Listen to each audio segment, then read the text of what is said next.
ವಿಶೇಷ ಕಾರ್ಯಕ್ರಮಕ್ಕೆ ಮತ್ತೊಮ್ಮೆ ತಮಗೆಲ್ಲ ಸ್ವಾಗತ. ಇಲ್ಲಿ ತನಕ ಯಡಿಯೂರಪ್ಪನವರು ಸಾಕಷ್ಟು ಮಾತಾಡಿದ್ದಾರೆ. ಪ್ರಸ್ತುತ ರಾಜಕೀಯ ಸ್ಥಿತಿಗತಿಗಳ ಬಗ್ಗೆ ಮಾತಾಡ್ತಾ ಇದ್ದರು. ಯಡಿಯೂರಪ್ಪನವರು ನಾನು ಒಂದು ಪ್ರಶ್ನೆ ಕೇಳಲೇಬೇಕು.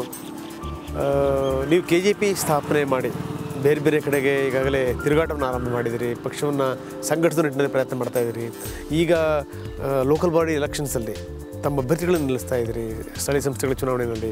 ಸೊ ಇಂತಹ ಸಂದರ್ಭದಲ್ಲಿ ಒಂದು ಮಾತು ಕೇಳಿ ಬರ್ತಾ ಇದೆ, ಯಡಿಯೂರಪ್ಪನವ್ರನ್ನ ಮತ್ತೆ ಪಕ್ಷಕ್ಕೆ ಕರ್ಕೋಬೇಕು. ಸ್ವತಃ ರಾಷ್ಟ್ರಾಧ್ಯಕ್ಷ ರಾಜನಾಥ್ ಸಿಂಗ್ ಕೂಡ ಮಾತಾಡಿದ್ದಾರೆ, ಯಡಿಯೂರಪ್ಪನವರಂಥ ಮಾಸ್ ಲೀಡರ್ ನಮಗೆ ಬೇಕು ಅನ್ನುವಂಥದ್ದು. ಈ ಚರ್ಚೆ ಆರಂಭ ಆಗಿದೆ. ಈಗ ಏನಂತೀರಿ ಇದ್ರ ಬಗ್ಗೆ? ನೋಡಿ, ನನ್ನ ಜೀವನದಲ್ಲಿ ಆತುರದ ನಿರ್ಧಾರಗಳನ್ನು ನಾನು ತಗೊಂಡಿಲ್ಲ. 10 ಬಾರಿ ಯೋಚನೆ ಮಾಡಿ ನಾನು ನಿರ್ಧಾರಗಳನ್ನು ತಗೊಂಡಿದ್ದೇನೆ. ಯಾವ ಯಡಿಯೂರಪ್ಪ ಈ ಪಕ್ಷವನ್ನು ಕಟ್ಟಿ ದಕ್ಷಿಣದ ಈ ರಾಜ್ಯಗಳಲ್ಲಿ ಮೊದಲ ಬಾರಿಗೆ ಒಬ್ಬ ಸರ್ಕಾರ ತಂದು ಒಬ್ಬ ಮುಖ್ಯಮಂತ್ರಿ ಆದನೋ, ಆರೋಪ ಇಲ್ಲದೇನೆ ಸಾಧನೆ ಮಾಡೋದನ್ನು ನೋಡಿ ಸಹಿಸ್ದೇನೆ ಕುರ್ಚಿಯಿಂದ ನೀವು ಇಳಿಸೋದ ಮೇಲೆ ಕಾರಣ ಬೇಕಲ್ಲ. ಲೋಕಾಯುಕ್ತ ಕೊಟ್ಟಂಥ ವರದಿ ಅದು ಅರ್ಥ ಏನೋ ಆದಂಥದ್ದು, ಅದರಲ್ಲಿ ಏನೂ ಇರಲಿಲ್ಲ. ಆದರೆ ಅದನ್ನು ನೆಪ ಮಾಡಿಕೊಂಡು ನೀವು ಮುಖ್ಯಮಂತ್ರಿ ಸ್ಥಾನ ಇಳಿಸಿದ್ರಿ ಅಂತ ಹೇಳಿದ ಮೇಲೆ, ಎರಡನೇದು ಬಹಳ ಮುಖ್ಯವಾಗಿ ನಾನು ಏನು ಹೇಳಿದೆ, ಕೊನೆಗೆ ಬಿಡುವಂಥ ಸಂದರ್ಭ ಬಂದಾಗ ನನಗೆ ಮುಖ್ಯಮಂತ್ರಿ ಸ್ಥಾನ ಬೇಡ, ಬೇಕಾದ್ರೆ ವಿಧಾನಸಭೆಗೂ ಸ್ಪರ್ಧೆ ಮಾಡಲ್ಲ, ನಾನು ಕಟ್ಟಿದಂಥ ಪಕ್ಷ ನನ್ನ ಕಣ್ಮುಂದೆ ಈ ಸ್ಥಿತಿಗೆ ಬರೋಕ್ಕೆ ನಾನು ಇಷ್ಟಪಡೋದಿಲ್ಲ. ಅದಕ್ಕೊಂದು ಕೆಲಸ ಮಾಡಿ, ನನ್ನ ರಾಜ್ಯದ ಅಧ್ಯಕ್ಷನ ಮಾಡಿ, ಅಸೆಂಬ್ಲಿ ಚುನಾವಣೆ ಮಾಡ್ತೇನೆ, ನಿಮಗೆ ಬಹುಮತ ಕೊಡಿಸ್ತೇನೆ, ಆಮೇಲೆ ನಾನು ಡೆಲ್ಲಿಗೆ ಹೋಗ್ತೇನೆ, ನೀವು ಸರ್ಕಾರ ನಡೆಸಿ. ಆದರೆ ನನ್ನ ಕಣ್ಮುಂದೆ ಈ ಪಾರ್ಟಿ ಹಾಳಾಗೋಗಿ ಬಿಡಬೇಡಿ ಅಂತ ಹೇಳಿದರೆ, ನೀವು ಹೈಕಮಾಂಡ್ ಕೇಳಿ ವಾಪಸ್ ಬರ್ತೀವಿ ಅಂತ ಹೋದರು ಡೆಲ್ಲಿಯವರು, ಬೆಂಗಳೂರಿನವರು ವಾಪಸ್ಸೇ ಬರಲಿಲ್ಲ. ಅಂದರೆ ಅವರಿಗೆ ಭಾಳ ಸ್ಪಷ್ಟ ಇತ್ತು, ಯಡಿಯೂರಪ್ಪ ಬೆಳೀತಾ ಇದ್ದಾನೆ ಭಾಳ ಎತ್ತರಕ್ಕೆ, ಮತ್ತು ಯಾರಿಗೂ ಕುರ್ಚಿಗಳು ಜಾಗಗಳು ಸಿಗೋದಿಲ್ಲ ಅನ್ನೋದಿದ್ದ ಮೇಲೆ ನೀವು ಕುರ್ಚಿ ಖಾಲಿ ಮಾಡಿ ಬಂದಿದ್ದೇನೆ, ಕುಂತ್ಕೊಳ್ಳಿ ನೀವೇನೆ, ಮತ್ತೆ ಕರೆಯೋ ಪ್ರಶ್ನೆ ಇಲ್ಲ, ಮತ್ತು ಹೋಗೋ ಪ್ರಶ್ನೆ ಇಲ್ಲ, ಜನ ಕ್ಷಮಿಸ್ತಾರ?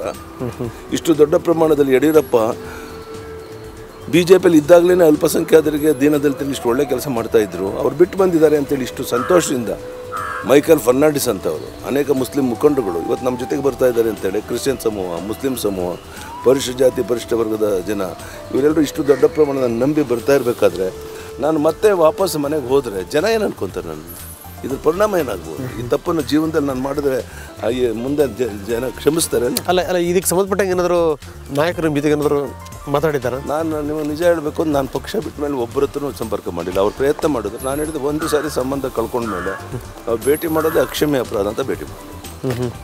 ಅಲ್ಲ, ಭಾಳ ಮೇಲ್ಮಟ್ಟದಲ್ಲಿ ಇದ್ರ ಬಗ್ಗೆ ಈಗ ಒಂದು ಗಹನವಾದಂಥ ಚರ್ಚೆ ನಡೀತಾ ಇದೆ. ಮೋದಿಯವರಿಂದ ಕೂಡ ಒಂದು ಇನ್ಸ್ಟ್ರಕ್ಷನ್ಸ್ ಹೋಗಿದೆ ಅಂತೆ. ನೋಡಿ, ಮುಂದೆ ಲೋಕಸಭಾ ಚುನಾವಣೆ ಬರ್ತಾ ಇದೆ, ವಿಧಾನಸಭಾ ಚುನಾವಣೆ ಇದೆ ಮೊದಲು, ಅದಾದ ನಂತರ ಲೋಕಸಭಾ ಚುನಾವಣೆ.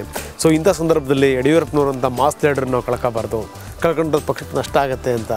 ನೋಡಿ ಸ್ವಾಮಿ, ವಿಧಾನಸಭೆಗೆ ಚುನಾವಣೆಗೆ ನಿಂತಾಗ 110 ಸೀಟ್ ಗೆದ್ದಾಗ 33% ಓಟನ್ನು ಸಿಕ್ಕಿದೆ.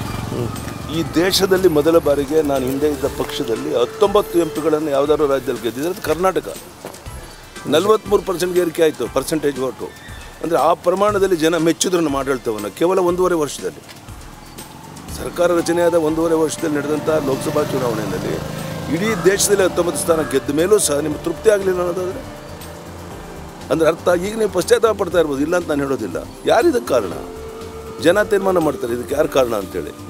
ಯಡಿಯೂರಪ್ಪ ಬೆಳೆದು ಬಂದ ದಾರಿಯನ್ನು ನೀವು ಸಹಿಸ್ತಿಲ್ಲ. 2-3 ಬಾರಿ ಮುಖ್ಯಮಂತ್ರಿ ಸ್ಥಾನ ಇಳಿಸೋಕೆ ಹೊರಟ್ರಿ.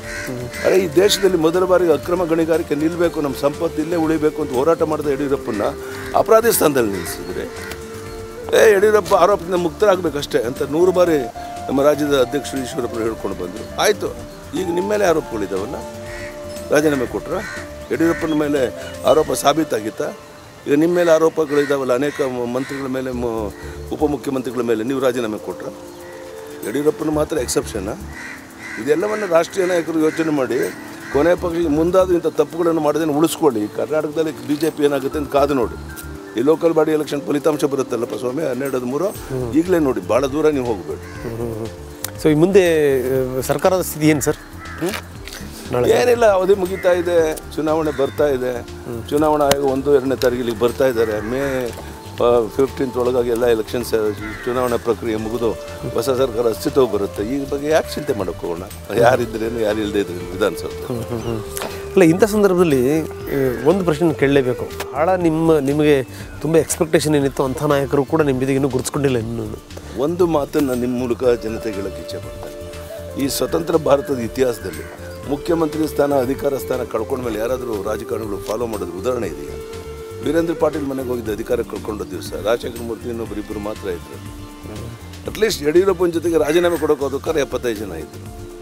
ಈಗಲೂ 15-20-25 ಜನ ಇದ್ದಾರೆ ನನ್ನ ಜೊತೆ. ಸಾಕು, ತೃಪ್ತಿ ಇದೆ ನನಗೆ. ಕೊನೆ ಪಕ್ಷ ಈ ರಾಜಕಾರಣದಲ್ಲಿ ಎಷ್ಟು ಜನ ಬಂದರು ಅಂತಲ್ಲ, ಪಾಪ ಇನ್ನೊಬ್ಬರ ಬಗ್ಗೆ ನಾನೇ ಬೆಟ್ ಮಾಡಿ ಅವ್ರನ್ನ ಅಣಕು ಮಾಡಬೇಕು, ಬೇಸರ ಮಾಡಬೇಕು. ಅವ್ರವ್ರಿಗೆ ಬಿಟ್ಟಂಥದ್ದು ಯಾವ ಬೇಕಾದ್ರೂ ಬರ್ಬೋದು, ಅವ್ರು ಸ್ವಾತಂತ್ರ್ಯ ಇದೆ ಅವ್ರಿಗೆ.